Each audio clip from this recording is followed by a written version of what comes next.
After kicking off the Greater Glacier and Equator Saga in Alaska with 18 shows, we returned to our hometown of Fort Collins, Colorado, to see our friends and release 2 new music videos. 3 days later, this homeless hodgepodge of 6 artists climbed into that idea of the open road within a literal van, crammed with the pack bags and the ashes of our bank accounts. But we were together now, embedded in a web of trust and momentum that led us into California to play shows and trim weed to help make money to live in Ecuador.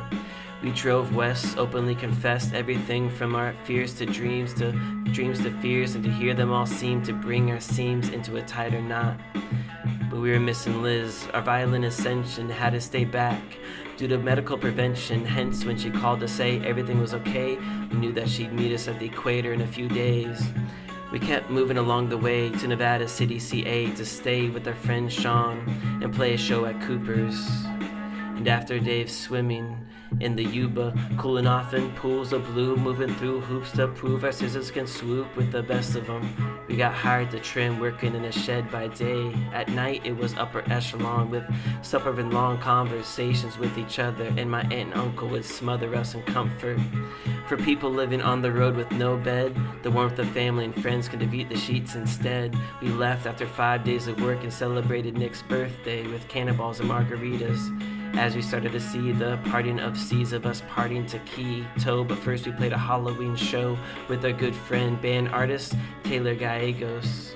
When you have a house filled with beautiful goofballs and goobers, you're guaranteed a good night. And things got weird in all the best ways, but we had an early flight, and Liz was probably in the hospital coughing some snot rockets. We were frantically packing snot rocket signs, but we were 3 sheets to the wind with all the debaucherous tricks and treats over the weekend. We then departed to the warmer port of the Saga in search of our future casa in Ecuador.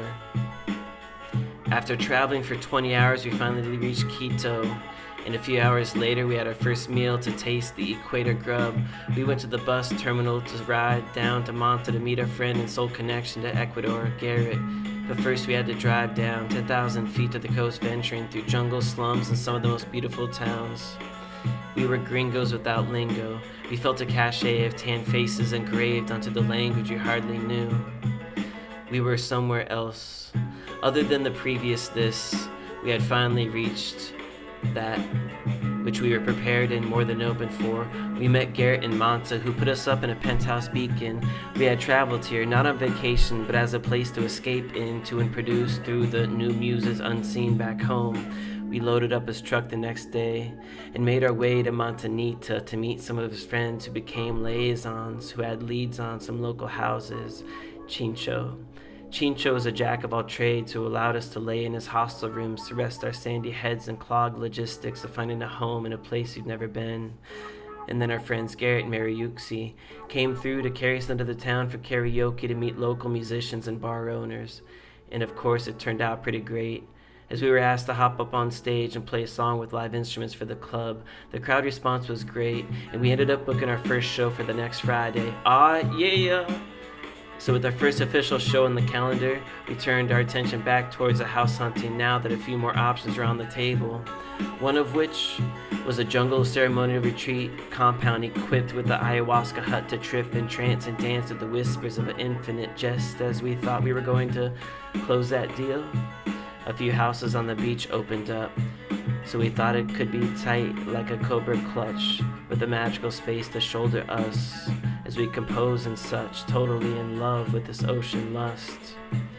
We finally found a space we can happily call home. We flew from San Diego, and every day we eating huevos con queso in la casa, so hasta luego, más y menos. We flew from San Diego, and every day we eating huevos con queso in la casa, so hasta luego, más y menos.